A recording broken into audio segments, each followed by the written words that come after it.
Hey guys, I hope you're doing great today, and I can't wait to bring you the show. But before I do, I just want to make a quick request. If you're listening to the show and you're getting good value and you're enjoying the content and you feel that it's valuable, if you could just take a second and go and give me a rating and review in whatever platform you listen, whether it be Apple or Google or Spotify, whatever it is, just go and give me a rating and review. That would be very appreciated. All right, guys, let's dive in.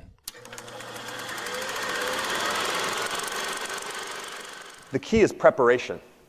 Key is preparation. I would say that you, all of us in those competitive markets, you are your biggest competition. It's what you do, not what they do. You're listening to the Just Start Real Estate Podcast. If you're serious about your real estate investing business and need real answers, you are in the right place. And now, your host, Mike Simmons. Hey guys, thank you for joining me here. This is the first Thursday edition that we have had in a long time. So thank you for joining me here. And I want to make this first time that we go to 2 a week in a lot of years and years ago, I was doing 5 a week. That was insane and unsustainable for me. And the quality isn't going to be what it needs to be if I try to do 5 a week. So I went down to 1 at some point, and I've been doing 1 for a long time now, but I just have too much that I want to share with you guys. 1 isn't enough. So we're finding our sweet spot here. So we went to 2 a week. This is the first Thursday edition, and I am excited to bring this one to you because it features one of the people that I really am proud to call a friend, and someone who has had probably more influence over my real estate growth in the last 5 years than any other human being on planet Earth.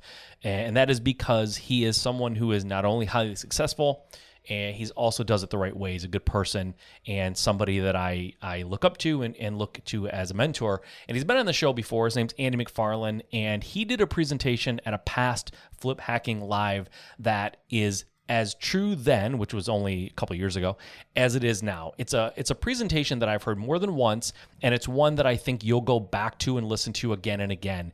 And he gets into what he calls blocking and tackling in our industry, or in any industry, right? And blocking and tackling is basically getting back to the basics, understanding what it is that makes your company strong and in a position to scale, as opposed to like trying to throw all these like new-fangled things at it. He's like getting back to the basics, which for us are leads and conversions, right? In real estate, it's all about leads and conversions. So he dives into that subject matter very deeply. He also talks about preparation and pre-work before appointments, and he really gets into it, hiring the right team. And then as a bonus, at the end, there's a Q&A section that he does with people who are attending the event or asking questions, follow-up questions on his presentation. So this is so valuable, guys. Like I said, it's something I go back to again and again, and it's because it helps remind me what's really important in my business.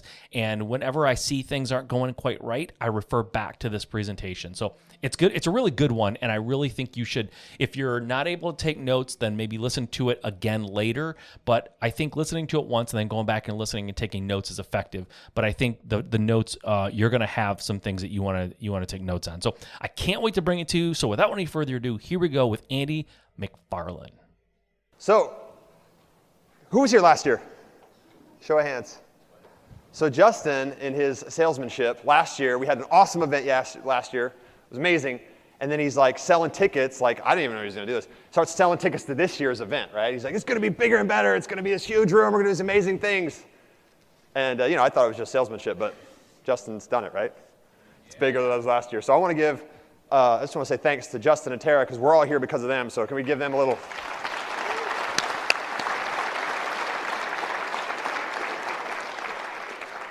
And I want to say thanks to Bill, too, for warming up the crowd. So, Lieutenant Allen. So a lot of you guys don't know this, but Bill, I think this was one of your first areas, right? We were flying helicopters in San Diego. We were talking about it last night. So there's Lieutenant Allen. So thankfully thank you for your service, Bill, because, yes. The military lost a great man, but, we got one here in this community, so I love that he is here. I want to talk to you guys about, thanks to Justin and Tara, but thanks to you guys too. Each one of you guys taking your time and money to be here. It says a lot about you, okay?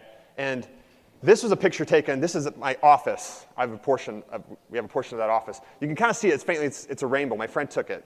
He took that and he sent it to me. He's like, well, I know where the pot of gold is, right? He was just joking with me about that. But I saw that, and it made me think, you know what? All of us here in this room, especially all of us here in America, have huge opportunities. We all have just huge opportunities, limitless opportunities. So I think sometimes we get stuck in this like apathy, or we think, woe is me, or whatever. But we have so much just being here. So I hope all you guys recognize that you can get kind of the hope from that you can do this too, or you can do whatever you want, because you have so much opportunity. We all have like a pot of gold here just by virtue of the fact that we live in America. So, and anything anybody's doing up here, and we've got amazing speakers for the next couple of days, you can learn anything you need to learn. Like Justin said, he's like, oh, he's a normal guy. Bill's a normal guy. We're all normal people doing this stuff, so what we can do, you can do as well, right? So, in every man there's something wherein I may learn of him, and in that I'm his pupil. Truly, all of us have something to teach, and all of us have something to learn. So let's do that while we're here. Let's spend the time to do that. Last year, I talked a lot. If you were here last year, I talked a lot about permission. I had a friend, Ryan, who was relatively the same age as me, and he was doing a lot more deals than I was. And just by knowing him and hanging out with him, and by nothing more than just virtue of knowing him, he gave me permission to be bigger than I was. He said, you're in a bigger market than I am, and you're the same as me. You know the same stuff as me. Why aren't you doing more? And that's really the question that like clicked it for me, because I saw in him that he was my equal, my peer, and he gave me permission to be bigger than I was. So last year, I gave everybody in the room permission to be bigger, and a couple of you have said what that meant to you. Saban, one of them, and some other people came up to me and said that, and it had an impact on them. So I want all of you guys that didn't hear that last year to know that you have permission to do anything that I'm doing, Bill's doing, Justin's doing, or anybody you're going to hear from. Does that make sense? We're not different than any of you guys. You guys have permission. What one man can do, another can do.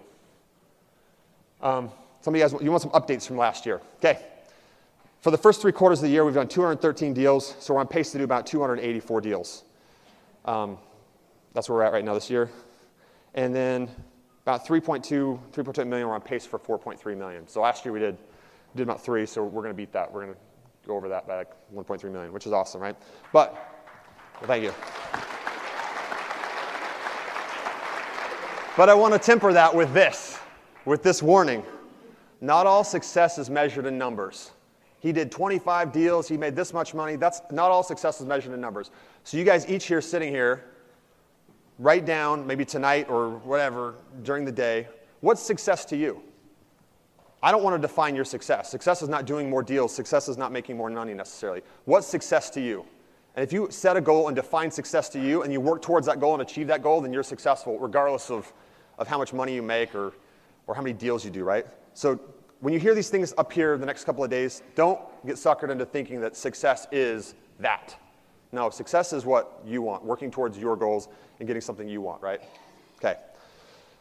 Some other updates. We hired a disposition manager, so a full-time person to take care of our sales from a wholesale, which it's been great. It's been a great relationship with our buyers, and it's been great for him. It's been great for us. I hired a sales manager. So we had 6 salespeople. We had no sales management. So we hired a sales manager to help us with that, and that's been huge for us. And one of the things we stopped doing, kind of out of necessity, our sales reps didn't used to do it on pre-work. Who knows what pre-work is? Everybody heard pre-work before? We're going to get into it. I'm glad that nobody raised their hand. Or you guys just don't want to raise your hand. Everybody raise your hand, just so I see everybody. I'm still not half the room. Okay. So we didn't used to require our sales reps to do pre-work. Somebody did that for them. Somebody prepped their appointments for them. And we stopped doing that. And I'll talk more about that later this afternoon, but it's been big for us that we don't do that. So I've been thinking for the last few months, what's the best thing that I can share with you guys here at Flip Hacking Live? I did put a lot of thought into this. What's the secret? Justin likes to talk about some of these secrets, right? See this pile of cash? If you can't tell, it's a huge pile of cash. What's the secret? You guys ready for it?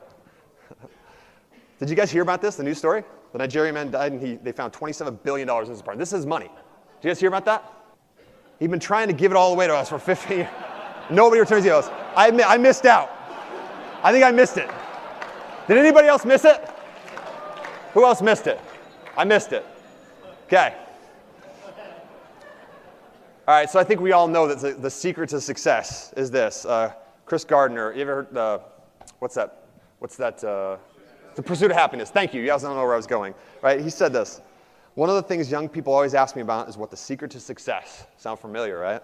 The secret is no secret. It's the basics, blocking and tackling. So, a question to you guys. What is the real estate equivalent of blocking and tackling in today's market? Let's get down to it, right? What do you guys think? Leads and conversion. It's blocking and tackling. Let's talk about it. Okay, leads. We'll go on leads first. All right. For the next few slides, you're going to see my favorite Disney movie. Anybody? Robin Hood. Anybody else have their favorite? Yeah.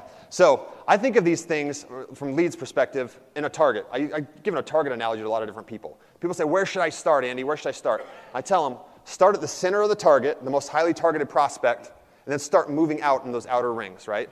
Start with the most highly targeted prospect and then move out to the outer rings. And as you get to these outer rings, you're going to kind of be getting diminishing returns. That makes sense? Don't start in the outer rings. Start in the inner rings. Well, what are those inner rings?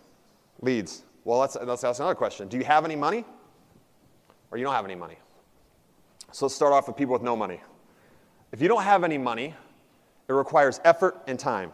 So, in short, do what others are unwilling to do. Do what others are unwilling to do. George, where are you at? Are you in here, George? Nor? Oh. George was talking to me. I said, what should I share with people? And he says, let them know that, although anybody can do it, it's not necessarily easy, right? So this is it right here. If you, Andy, I got no money, Andy. What do I do? What are others are unwilling to do? Well, what are others unwilling to do? Networking's one of them. Networking still works. We just spent 3 days with seven-figure flipping people. One of the people re-emphasized that they'd read a book. Tanner. Tanner had read a book, and we were all proud of him from having read a book.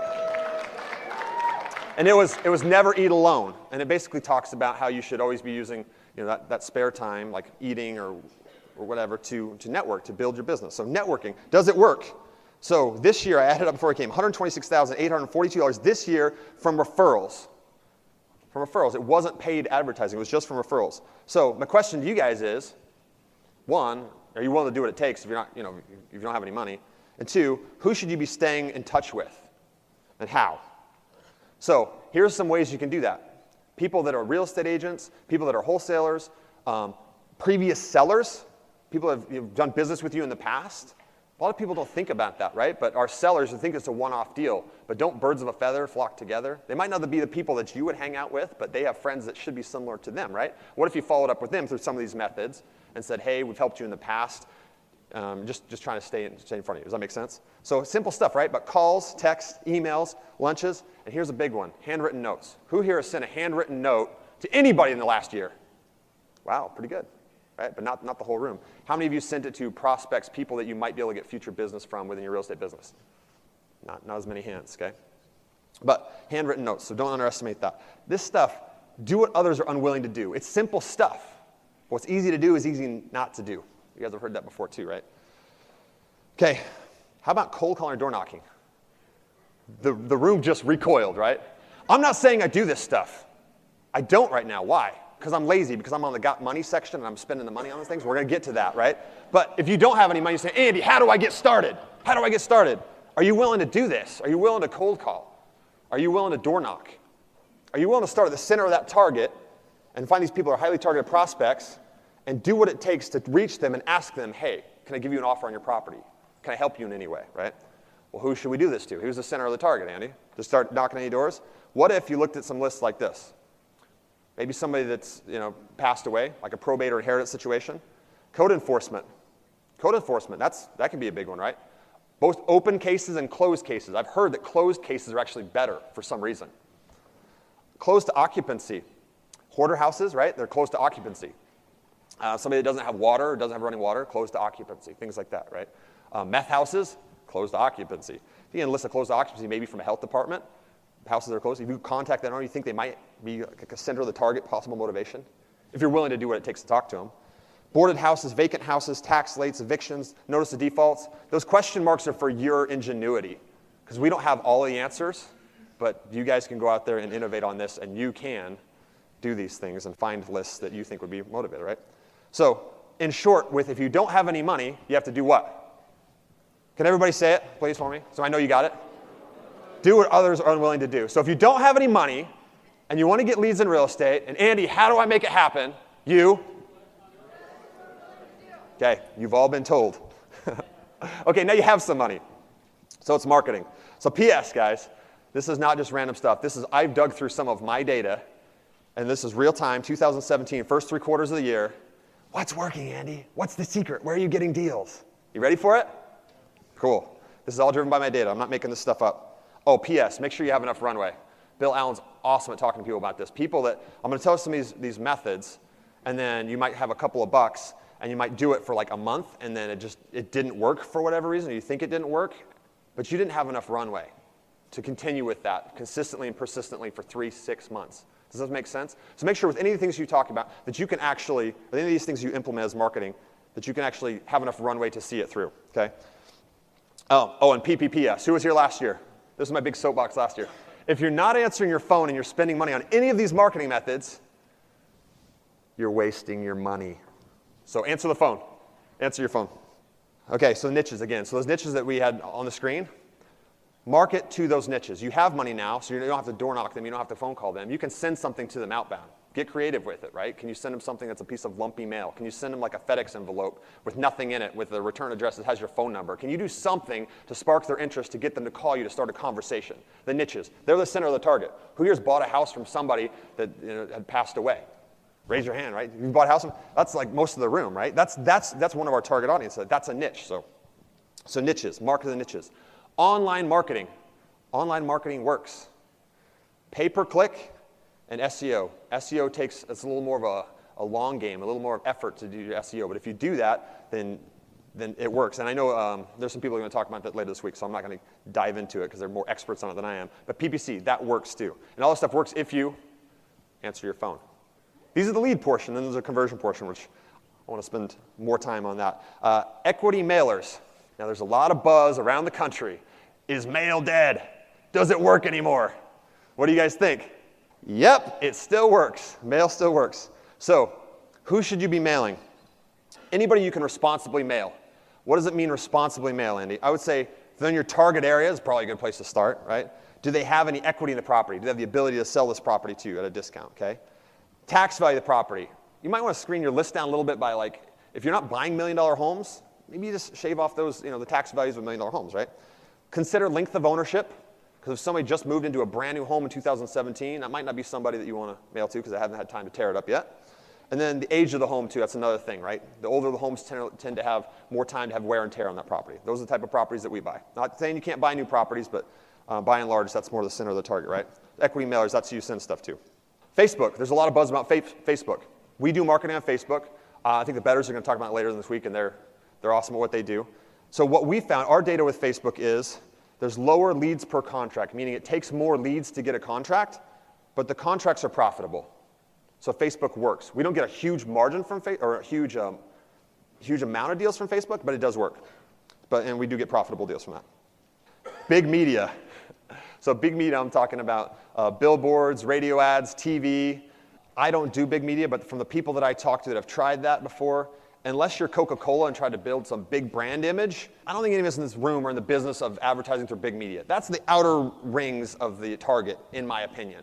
So we don't do any of that. If we were going to get to that far out on the outer rings, we're actually just going to restart again in another market so we can start the center ring and not have that much of the diminishing returns, right? So if you're thinking about those type of things, radio, TV, billboards, I think you might want to start thinking about reallocating some of those funds into more of the center of the target, if you guys all follow me there, okay? So I'm not big into big media. So that's the lead portion. We've heard some of that stuff before. The conversion portion. Anybody wonder if this stuff works? Stephen Williams, where are you at, Stephen? I'm calling these people out, and they're not in another room at the time. So, good. Well, we can talk about them then, right? So we're sitting in our mastermind meeting the last couple of days, and I'm sitting there, and Stephen's sitting next to me in the room. He was gone. I went to the bathroom sometime. I looked down, and you see this. Can you guys see it's hard to see right there, but what's the top of that water bottle say? $9. And he cracked that thing open. He came back and I'm like, did you crack that thing? You're going to open that thing up?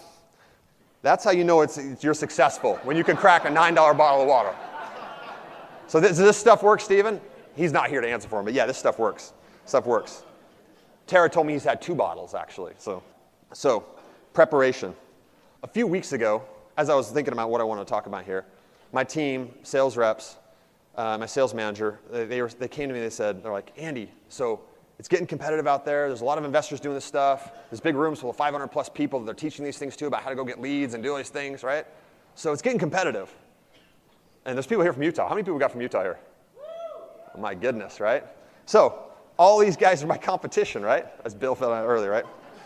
So they told me that we convened a meeting. The sales manager said to me, Andy, they want to have a special meeting. They want you to talk to them about it. How should we deal with this competition? And I said, okay. So we brought them down. We sat down. Everybody in the meeting, we zoomed the people in that were from out of state. And I thought about it, and I said, what's the problem? And they proceeded to tell me there's competition, there's all these people, there's all doing the same thing, right? They wanted the magic ninja words, the word tracks, and all that stuff to say. So you guys want some of that stuff? You want to know what the secret is? What I told them? This presentation, the rest of the presentation came from what I spewed forth on them the next hour. I'm going to do it fast, though, because Sherry's going to make me do it fast. The key is preparation. The key is preparation. I would say that you, all of us in those competitive markets, you are your biggest competition. It's what you do, not what they do. And let's talk about that. Number one thing I think you should do, base knowledge. You guys are all in this room, and now everybody has a notepad. Thanks to me in the back. The guy in the back has a notepad, right? So the base knowledge that you bring into your real estate world is huge. Always continue your education. Whenever I find myself that my mind's kind of like stagnant, that I don't really know what, it's just kind of like lack of that drive or whatever, it's because I've got a lack of raw materials.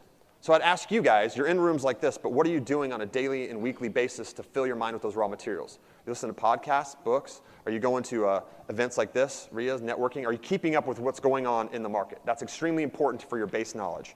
Some other things. How are your seller finance techniques? Are you brushing up on those? How about local market knowledge in the contacts? There's so many people doing business market. How many of those people do you know? Can you get a competitive advantage by knowing certain people, by certain buyers, certain builders? You got to keep up on that stuff. And is this stuff that you guys control, or is this stuff that the competitors control? We control it, right? We control this stuff. How about understanding value? I don't know how those people are paying that much. Those competitors, they bought that house for this much. How are they paying that much? You guys wonder how they're paying that much? There's lots of different types of buyers. Do you understand how builders see a property? Do you? Do you understand how flippers see a property? Probably most of this room does, right? ARV minus repairs and all that stuff. Do you understand how landlords see the property? Do you understand how to calculate what they're seeing, certain areas that are going to appreciate, or cap rates? And in today's market, if we had this thing 15 years ago, like when I was writing this stuff down this blue thing, this wouldn't even be on there. Airbnb. Do you guys admit that's new? It's a new way of looking at property. What if somebody's coming in, your competition's going in and paying more for a property, and you don't understand Airbnb element of that? You can't buy that property like they can buy it. They're seeing it different than you. So understanding all these things that you control, keeping up on your market knowledge is extremely important. And then things like financial calculator. Who can run a financial calculator? Understand the time value of money. And also tax implications too. When you're talking to sellers, which we're going to get into that in just a second, because that's the second part of this. When you're talking to sellers, do you understand, can you put yourself in their shoes and understand their tax implications potentially for a sale at property? And if you understand those tax implications, doesn't that put you in a better position to counsel them through why they should take an offer, or you can craft an offer to them? Again, all this stuff is stuff that we control. So if some of these things here, you're like, I'm a little fuzzy with that stuff, I encourage you to write it down on the stuff in front of you and maybe go research this. Take some time and effort to do this because you control these things. So your base knowledge is huge part of your preparation. I congratulate you all for being here today too. All right, guys, want to just jump in here real quick to just say, isn't this amazing? Like this is just an example of one of the presentations that you would hear at Flip Hacking Live this year. Now, it'll be a different presentation, but Andy McFarland, the guy who's doing this presentation, is going to be one of the presenters. If you're enjoying this, if you think this is an event, if you had just tons more people presenting information to you that's valuable like this, if you think that's something you want to be a part of, now is the time to act. Tickets are at an all-time low. It's going to be a virtual event. You don't have to fly anywhere. You don't have to wear face masks. You don't have to worry about touching anybody. It's very simple. Go to bestrealestateevent.com. That's bestrealestateevent.com. You can check out a little bit more about Flip Hacking Live, get your tickets, and be there this year. It's going to be in October, and you don't want to miss it, guys. So if this is a presentation that you think is amazing, imagine having this times 10. Like there's going to be way more of this and you will not want to miss it. So go check it out, bestrealestateevent.com, and you can get your tickets for this year. All right, let's get back to this awesome presentation. Pre-work, that's the next thing. Steps to pre-work. I said I would go over this. So pre-work, when you've got a lead that came in, because we just talked about how you get your leads, right? And you've got your base level market knowledge that's always improving. And now you've got the specific lead, the specific property that you're going to do pre-work on it. The first thing I like to do is everything I could do from home on my computer.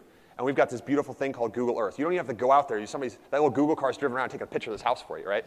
So you can go around Google Earth and you can see this house, and you can spin around, see the house next to it. You see this house. You can see if it's got a double yellow line or if it's a dotted line. You can see if there's a school across the street.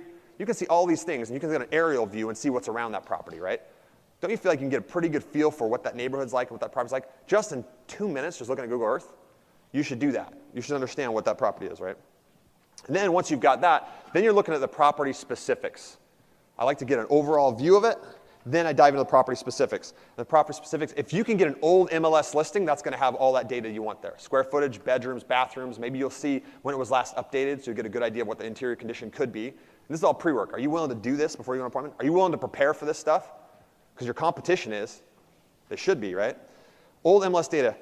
And if you can't get old MLS data, then you're going to look at the tax data to see what the county has to say about this, like in a sterile environment, right? Like, this is not the pictures of it. This is more just like square footage of bedrooms and bathrooms, right?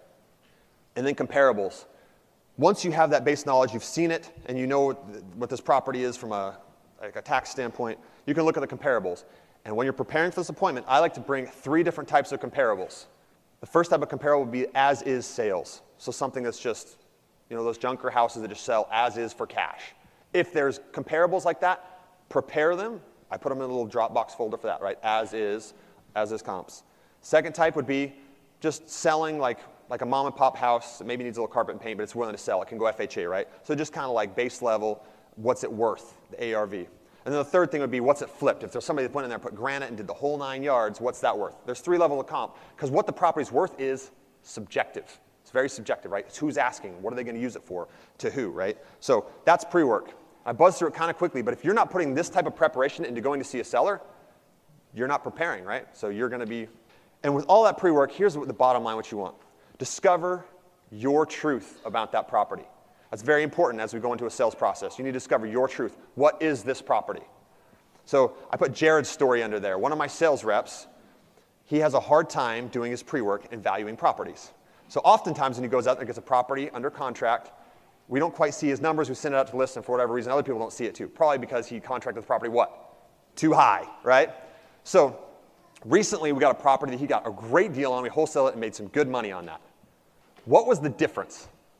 The difference was his truth. When you looked into the Podio notes with that specific property, he had the ARV here when the ARV was really here. His truth going into that sales appointment was the property was worth less than it actually ended up being worth. He'd done his pre-work, and he'd actually convinced himself that it was on this lower side. So he went in there and sold in that environment. He got the property for less. Kind of simple, right? But when you guys go into the property, are you looking at those 3 types of comps, and are you giving it the granite, carpet, and paint, saying, well, I could probably get this in the best market, in the best season, all this stuff? Or are you looking at it saying, yeah, that's a possibility, but let's bring it down to probably more a little bit in here? Because all of us will sell our truth. We can't sell something we don't believe in. So if you go into that situation thinking it's worth this or you can stretch to that, they're going to get you up to that. So discover your truth. Extremely important. Extremely important. The appointment. First thing, show up on time. This is 101, right, guys? Nope, it's not. Show up on time. So we got a deck in there to remind myself. So we got a deck in the back of our house. It's not horrible, but my wife wants to get it replaced, right? So we're getting the deck replaced. So she's getting bids. She calls 3 people to come out. Sales environment. We're all doing the same thing, only the house thing. The first person that comes out shows up late. He gave a good presentation after that. He was personable, all these things. She told me after that she was bugged that he showed up late, and she says, no way that she's going with that guy. You believe that? Anybody else in the room have that same reaction? Somebody shows up late? You don't know who's going to have the reaction or who's going to be forgiving of that. But if you don't show up on time, you control that. You're dead in the water to some people. My wife, she's not going with him, right? The second thing is build intolerance. Well, if you can't be on time, you're not building intolerance into your schedule. You need to make sure that you've got enough time to get there and also enough time to do what we're going to talk about next with the seller, spend the time with them. If you allocate 15 minutes to go in there and see this seller, you didn't prepare properly. It's not going to happen in 15 minutes. Sometimes it might, but you need to prepare for it not taking that long. Build in tolerance when you go to these appointments. Be real, build rapport. We buy from people, we do business with people that we like, right? So you've got to be real with people. Build rapport with them. How do you build rapport with somebody? You listen to them. We all want to be listened to. We all want to be valued. So the question is, what are you listening for? And by the way, you can go to the appointment and be real and build rapport because you've already done all your pre-work, right? You came to this appointment prepared. You know about the property. You know about the comps. You know you've estimated some of the repairs. You know that you could, if you can Airbnb this, you know if you can sell it to a landlord. You know if you can sell it to a builder. You know that stuff because of your base knowledge and your pre-work. You know all that stuff, right? So now you go there, you show up on time, you can focus on the seller, you can be real and listen to them. Andy, what am I listening for? Ready? their truth. You're listening for their truth. Perception is reality to people. So let's go back to my wife. She wants to replace the deck, and I feel like the deck is fine. But I'm not the one that you need to sell on this. My wife's the one that she sent these 3 people out here, so they need to figure out, do any of these salespeople, hopefully they show up on time, what are they listening for? My wife's truth. So somebody should ask Mrs. McFarland, so nice deck you got here. I'm just curious, why do you have us out here today? The deck seems to be in pretty good shape. Why would you want to fix a nice deck like this? What's she going to say? Anybody want to guess? I'm going to make my wife sound bad here, but she's just OCD and likes to clean things. It's hard to clean. And for a few years, she's been like, it's really hard to keep clean. And she likes to be able to keep things clean. So mainly one of her big reasons is, believe it or not, you guys probably wouldn't have guessed it. She's like, it's just hard to keep clean. I don't like that. That's one of them. So as a salesperson, you discover her truth if you're asking her. Like, oh, okay, so it sounds like you want to keep the deck clean. Yes. Okay, I wouldn't have guessed that, right? Interesting. Anything else? Well, yeah, there's a couple of holes over here because we replaced the railing. Okay, well, that doesn't seem like a big deal. Why is it big? Water might get in there in the wintertime, expand, cause some water issues. We don't want to have that. Oh, I understand. Yeah, that makes sense. Perfect. Great. Any other reasons, right? Well, I don't like the color of this, right? Oh, okay, perfect. That's any other reasons? Well, winter's coming, and we kind of want to do this before winter. Okay, so time is a factor for you here. Yes. See what's going on here? He didn't come in here and assume and start making measurements. He went in there and asked what? What are you listening for? Their truth. Their truth. That's very important. Because a lot of times we go in these appointments, think about it. You go in there with your truth in mind. You go in there thinking what you want. You're like, oh, of course they want it for like this and that. No. Erase all that from your mind. You're going in there to listen to them, listen to their truth. So a good question in the house realm, Pete Fortunato, I think, was the originator of this. Why would you want to sell a nice house like this? That's a great opening question. Walk there, walk around the house a little bit. Why would you want to sell a nice house like this? And let them talk. Again, listen for their truth. Their truth. A, B, C, and D. The deck's dirty. There's some holes there. Wintertime's coming. Just the color of this and that. Okay. Is it valid? Maybe not to you, but it's valid to her. What's valid to your sellers? Why would you want to sell a nice house like this? Listen for their truth. So a couple of tips with this. You guys want a couple of ninja tips, right? If you're asking a sensitive question, you can assume the positive with somebody. So for example, if you want to know how much money somebody makes, if I just ask you, hey, Don, how much money do you make? It's a little awkward, right? You don't want to tell me. But when I come to Don over there, I'm like, hey, Don, I mean, you probably make like $1 million a year at this point. I mean, you're a huge, successful real estate investor, right? His first reaction is like, oh, well, no, I mean, thank you, but I don't make $1 million. I mean, I make $750,000. Oh, okay, great. But we want to correct people when you assume the positive, right? So you can take that and spin a question like that for any sensitive thing you want to get. Do you owe anything on the property, right? If you want to know that, well, what are you going to do with this $200,000 when I buy it for $200,000? I mean, $200,000, that's a lot of money. You're going to be able to go do other things. Well, Andy, I don't own, I'm not getting $200,000. Oh, so you still have a mortgage. So you'll get roughly like $100,000 though, right? Well, no, I mean, we're only going to get like $30,000. Oh, okay, great, right? Is that the best you can do? Guys, that question right there, thousands and probably hundreds of thousands of dollars. Don't take it lightly. Write it down, circle it, star it. I just did this again, just in preparing for this. I was thinking how powerful that question was. So I had to get my car done. So some work done on the car. So I brought it in there. I'm not a handy person, by the way. My wife knows that. Go there, dropping the Tahoe off to get some work done on it. I was supposed to get this specific thing done, but they get it in there and they pop the hood and they find there's a bunch of other stuff, right? They find a bunch of other stuff. And it's probably valid because they've told me this for a couple of times. You need to flush some of those fluids. It always seemed like a joke, right? Like, you really have to flush these fluids? I guess they do apparently, or like at some point in time. So he finally gets me. He's like, hey, we really need to do this, this, and this, these things. This is this list of items. And he tells me, this is how the guy sells it to me on the phone. He's like, hey, Mr. McFarland, we've got this part done, but we've got to open, and there's a few other things here, and there's a list. It's going to cost a little bit of money. I'm like, oh, okay, tell me about this. And he goes through these items, and he finally tells me at the end of all these items, which I feel like they're pretty valid. He's like, you're looking at, to get all this stuff done here today, it's going to cost you $800 and whatever dollars, right? And I was willing to pay it. I don't really, of course, I just get stuff done because I don't know. Blinker fluid, flux capacitor, sure, it all needs to be changed. That's valid stuff, isn't it?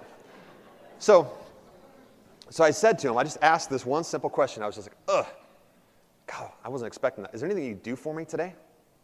Immediately, the first thing is, well, we can take $25 off of this, we'll take this off of that. He went down $100 just from that one question in like 10 seconds.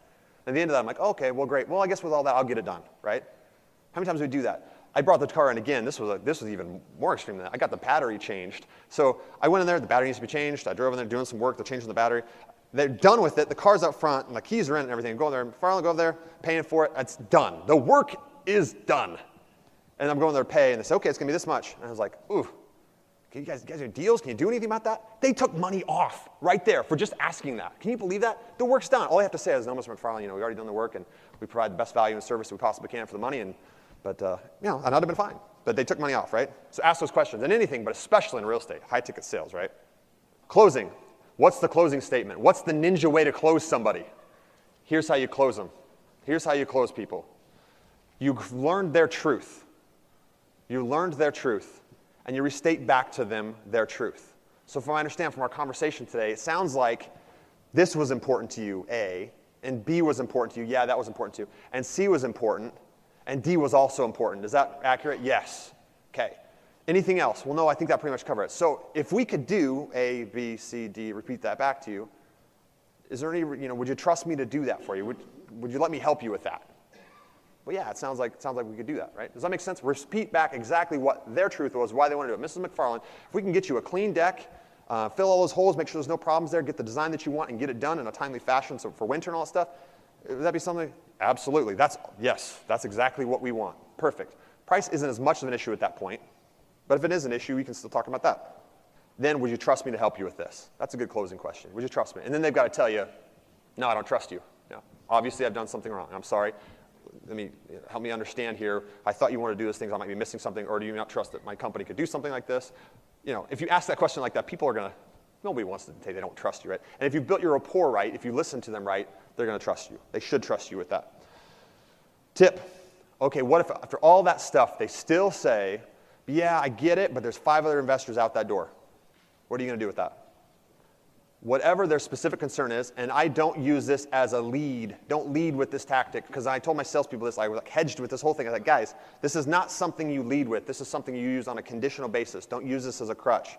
But if there's something else, if you've given everything they need, and there's something else, they're like, oh, well, the price or my husband or whatever, you should have resolved that concern before you even got to that point. But if you've got something, you can still get it signed up, but with a clause that fills their needs. I still need to talk to cousin Eddie. He's coming in from out of town, whatever. At that point, you can say, okay, I get it. I'm giving you all these other things and stuff. How about we just write it up right now with something here saying, this is subject to cousin Eddie's approval within 48 hours. And if he doesn't give approval, then no harm, no foul. We're good. Because I'm doing everything else you need, right? Oh, I guess so, right? Well, there's other investors out the door. What if they give me more money, Andy? Well, I know money's an issue, but didn't we A, B, C, D, did we give it up? Well, yeah, but what if they give me a little bit more money? I get that. I get them, I give you more. How about we do this, right? Do you know those guys? No. I've given you everything. Yes, I've given you everything I wanted. What if we just write it up, because you'd assume to sell it to me or them, but you want to make sure you're getting more money. What if we just write it up at this, and if somebody gives you a higher offer, you're good, because I'll match that offer. I'll match that offer that they're doing that. But I want to make sure they take care of all these things. Those guys might not take care of all these things. They might give you more money, but I could possibly give you that if they can pay more, and I'll give you all these other things too. I mean, you've got a no-lose proposition here, right? Would you trust me with that? Okay. Does that make sense? But don't lead with that. Don't go in there. It's a competitive situation. I'll pay more than anybody else. Escalation clause. $500 more. $1,000 more. Don't lead with it. Don't lead with it. Use it if you have to. And if you've prepared and done the rest of your job right, this won't come into play as much as you think it's going to come into play. Because all those other people are not preparing, they're not showing up on time, they're not listening to them, they're not asking questions, and they don't know the market as well as you do, right? And then the last thing, if you lose, if you've done all that stuff, and if somebody did all of that, do you think they'd be in a pretty good position to win? If you did all that stuff, and you still don't get the contract for some reason, follow-up is key, and then I think you should ask them a question. I think you should ask people, I strive to be the best at what I do. And obviously, somebody served you at a higher level than that, and I would like to know, how could I have served you better? What could I have done better? No, Andy, you were great. You were absolutely great. I understand that, and I respectfully, but I like to learn from all my experiences. Please tell me how I could have showed up better for you. How could I have been better there?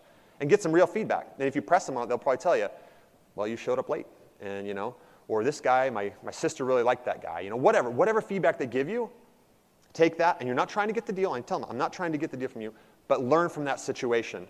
If you ask that question, they'll respect you, 1. 2, you'll learn. And 3, if that deal falls out, you're probably on the top of that list, especially because you're going to follow up with them, right? So every situation, if you lost to competition, if you can do this and learn, did you really lose? I don't think you lost. So my sales reps, they asked me this a few weeks ago. They said, how do we beat the competition? What's the words, Andy? What's the clauses? How do we beat the competition? How do you guys beat the competition? Preparation. You guys are going to prepare. If you're doing all of those things, if you're controlling what you can control, then the competition is irrelevant because you guys are your biggest competition. Ask yourself, are you doing those things? Are you building the base knowledge? Are you doing the pre-work? Are you spending the time with the seller? Are you following up, and are you asking those questions and trying to hone your craft and be the best you can be? If you're not, then why are you worried about the competition? It's 90% preparation. And it's 10% those ninja tactics, right? I went to Flip Hacking Live, and they told me exactly what to say, and here's the ninja word, and you say this in NLP, and you mirrored them, and they did these things, and boom, I got the deal. Lots of people sell different. And you're going to hear today from two awesome sales guys. Mike Cowper is an awesome sales guy. And he's got an awesome sales style, which includes a lot of this, and he'll go deeper with you guys, which would be cool. And then Stephen Williams is a rock star sales guy. They both sell extremely differently. But I would think they're probably nodding their heads at this presentation going, yeah, I do those things. I was talking to Stephen about this. He's like, yeah, I do those things. Those are the things that people don't think about, the preparation element. People think about, yeah, but in the moment, what do you say to them? What do you say right there? I can tell you, it's not exactly what you say to them. It's 90% of that preparation. Don't take that lightly. Hope everybody wrote that down. So, thank you. Stay classy, San Diego. But I want to open up some questions if you guys have questions. But I felt like that was one of the best things I could share to this broad audience. And hopefully you guys agree. And don't take that stuff lightly and note those things down. They're going to do some mics, I think, for those of you who have questions. Well, Jason had to do it. Can I give Jason a round of applause real quick for his PowerPoint? Jason, back of the room, right there. Come on. Yeah. That's my brother. Those of you who know, I get to work with my brother. Yeah. So quick question. You say you have a rock star, all-star team. How do you find them? That's where I'm struggling. Because I still have a full-time job, so I have to hire my acquisition managers and all that until I can get this going full-time. So I've already hired 3 of them, but they're not answering the calls. I see they're going to voicemail. You know, they don't have the negotiating tactics down, even though I talked to them about it. I don't have the time to go to every one of the meetings. So where are you going out to find these people, and how are you training them? That's a lot of questions. So how do you find the people? How do you find them? And that's another thing. People want that ninja, like exactly where you get them in that process. There's lots of different ways, like the Craigslist and the like all these different places you can find get people with applications. But here's what I'd say you do. With whatever process, however you're finding them, bringing them in, do the best you can with the knowledge you've got to screen them the best. But some people aren't going to work out. So one of the ways you find the right people is sometimes by finding the wrong people. If you talk to a lot of these 7-figure flipping people, one of the big keys to this scaling up is getting things done through other people. And I'd say each and every one of them raise their hand and be like, yeah, they've brought people on, which is what you need to do to scale. And each and every one of them said, I've let people go. So to find the right person, that process is sometimes finding the wrong person. Because you might not recognize what the right person is. But I applaud you for having hired some people, and you just told me a key, they're not cutting the mustard. Great. Let them go. Now you know, like, that one didn't work, so Edison and the light bulb, right? We all know this one. He found out 4,999 ways of not to invent the light bulb, so that person wasn't the person answering my phone, but now let's move on to another one. So that's how we've kind of done it. We do the best we can to screen them up front, but sometimes it's like you bring them in, they don't work out, you refine your process, and then you try to plug somebody else in place. But don't lose heart. Don't think this business doesn't work. I hired somebody to do this stuff, and they don't do it, and you recoil and you take it all back. No, that's not how you do it. You need to be able to get things done through other people. So that's one tactic. The other thing is, would you want to work for you? Are you having realistic expectations of what you're expecting of those people? Or would you want to work for you, right? So be realistic about that. Yeah. Just curious, how many people do you have on your team right now? On just the buy-sell team, we got a couple, anyway.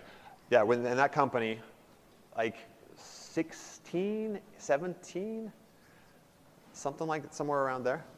I have to count. Are most of those where you are locally, or are they in different markets? How is that broken out? So a lot of them do live in Utah. I have sales reps that live in other states, and we have some phone people that do live in other states. And we have some phone people, they live in Utah. They don't come to an office. They just work from home. They just have them work from their computers. So our office is not extremely impressive. We've got a 3-office suite that's really small, and the people that go there, instead of getting a bigger office and growing, we actually just kick people out and send them home. So I work from home, COO works from home, a lot of the sales reps just work from the road, dispositions guy works from home, phone people work from home. Yeah, my office expense is extremely low. I'm allergic to fixed expenses. Yeah? So I'm at a point now in my business where I need to hire an acquisitions guy, and I feel like I could keep him pretty busy, but from 8 to 5, I just want to make sure that he's busy all the time. Yeah. So I'm sending out a lot of direct mail, and I'm getting calls in. There's pretty good lead flow. Would you, if you were me, you had to hire somebody, like, what are the top 3 to 5 things you would have him do just to go, full blast? In my perfect sales rep, full blast. Obviously, they need to respond to those incoming leads. That's like a first priority. They need to set those appointments. They need to do the pre-work, by the way. I tell my sales reps, no time is wasted that is spent doing pre-work because it's gathering your knowledge and specifically about that property and the industry at large. And time is in front of a seller. So I want them doing pre-work properly, going to see the seller. After that, they need to follow up with previous sellers. That's extremely important from this, right? We talked about that. So they need to be following up adequately as well. And beyond that, I would expect them, my perfect salesperson, to do some prospecting. These things we've talked about here today, do you think there's any chance that they should be able to do some of those things? I would hope so, right? Kick up some of their own dust. And we do that in our organization. If a lead comes through our channel, they get their normal piece. If it comes through a channel of their own efforts, which we tell them how to do that, they get a bigger piece. So if they're out there networking, if they're out there doing any of these things, cold calling, door knocking, that stuff, the deal comes through, they make more money. So we incentivize them to do that. So there should never be a time where they're like, well, I got no leads. There's nothing I should do. You have no leads, what does that mean? Like you don't have any current stuff, right? What about your follow-up? What about just going through and networking? What about building your database, right? They're getting paid as a result of their efforts, right? They should be doing that. So in my mind, they should never be like, I'm bored, what should I do? It's like, you should be prospecting, you should be getting deals. Does that make sense? I mean, it's all the stuff that you guys do. We've done this in this room, right? How we found deals, the ways we talked about today.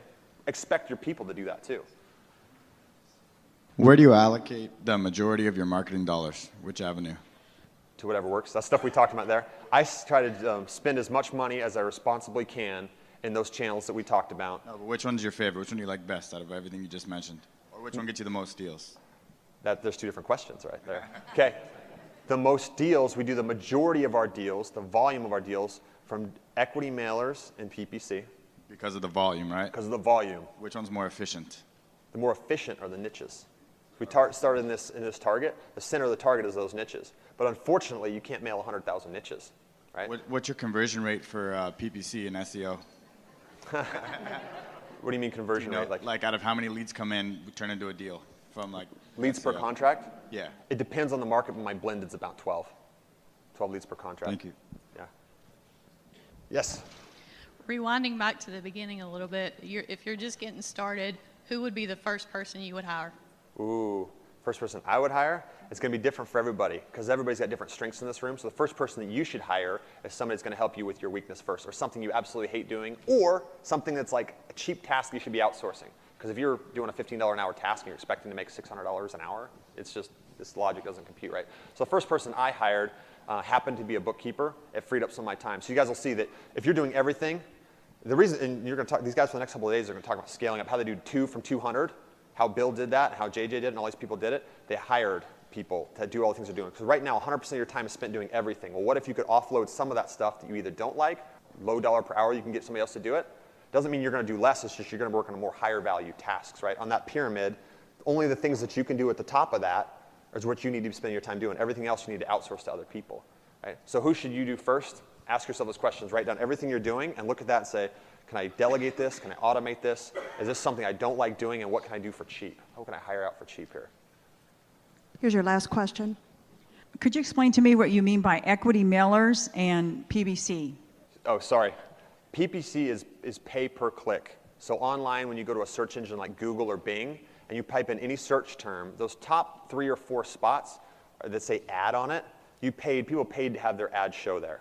So that's a paid search. That's PPC. And equity mailers is kind of like I went over in the presentation, like who you can responsibly mail, somebody that has equity. So for us, our list is people that are in our target area that have equity in their property can sell, that are the tax value that we want, certain age of the home and certain age demographic, things like that. So that would be equity mailer. That's our list that we mail to. Oh, I gotcha. Yes. Let's give her a round of applause for the yelling, yeah. It's not for somebody like somebody that has equity in their property that has the ability to sell it at a price that we might need to negotiate it at. So that we could buy their property for any number of reasons. That we might buy their property to hold it as a rental property, buy it to wholesale it, buy it to fix it and resell it, a variety of different reasons. And if you've built that base knowledge of lots of different things you can do with the property, those tools in your tool belt, you can go in and take a situation that somebody might be like, I don't know how he's going to make money on that. And you can make money on it, right? So it's to provide an opportunity for us to solve a problem for the seller that works for us, that we can create a win-win situation where we can make money. Thank you. Yep, you're welcome. Ladies and gentlemen, Andy McFarland. Good, man. All right, hopefully you guys can see how powerful Flip Hacking Live can be, what kind of presentations you can expect. That was just one of many that you will be exposed to in October if you buy tickets now. So you can go to bestrealestateevent.com, get your ticket. It's going to be an amazing event, and I really just want to expose you to what kind of presentations you can expect. And like I said, Andy is just one of many, but Andy's one of the best. I love him. I think he's an amazing guy. He's definitely one of my mentors and someone that I point to when I tell people, how did I become successful? How did I get to where I am? Andy was a part of that, and you get exposed to him through this event. So I say you go grab your tickets now. If you regret it, you seriously hated the event, you think it was a big waste of time, waste of money, you got nothing out of it, give me a call, we'll talk, and I'll give you your money back, because it just isn't going to happen. I know it's not going to happen. This event will blow your mind. It's worth 10 times or more the cost of the tickets. The tickets are next to nothing. So I say you go grab them, but at the very least, I gave you a little taste, and hopefully you walked away with some valuable information from this presentation alone, which was from a past Flip Hacking Live, as you know. So hopefully you got something out of that, guys. Go out there and crush it. Make today the best day. We'll see you next time.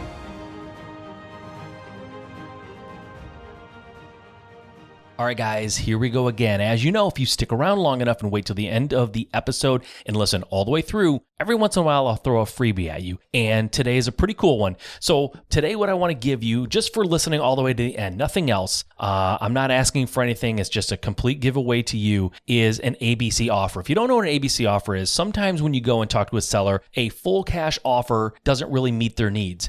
Maybe you just can't give them enough. You can't bridge that gap between what they want for their house and what you're willing to give them. So sometimes you can give them options. The A option could be, I will give you an all cash offer. This is what I can offer you, and you'll get it all at closing. A B offer could be, I will give you a little bit closer to what you want, but not quite what you want, and there will be some terms attached. So there'll be some cash up front and then terms attached. And then maybe the C offer is all terms. I'm going to give you exactly what you want for the house, but I'm no money up front, and it'll just be terms, and we'll figure out the terms. But there's like an ABC offer that they can choose from, so that you can really meet anybody's needs when it comes to trying to purchase the house. If they just can't come off of their number, and there's just no way you can do that for all cash, sometimes spreading those payments out, giving them what they want, but spreading those payments out is advantageous to you as the investor. So anyways, I want to give you a template for an ABC offer that you can just plug and play into your business right now. So if you go to juststartrealestate.com/ABC, so that's juststartrealestate.com/ABC, you can grab that document right now. No need to put in an email address or sign up or do anything.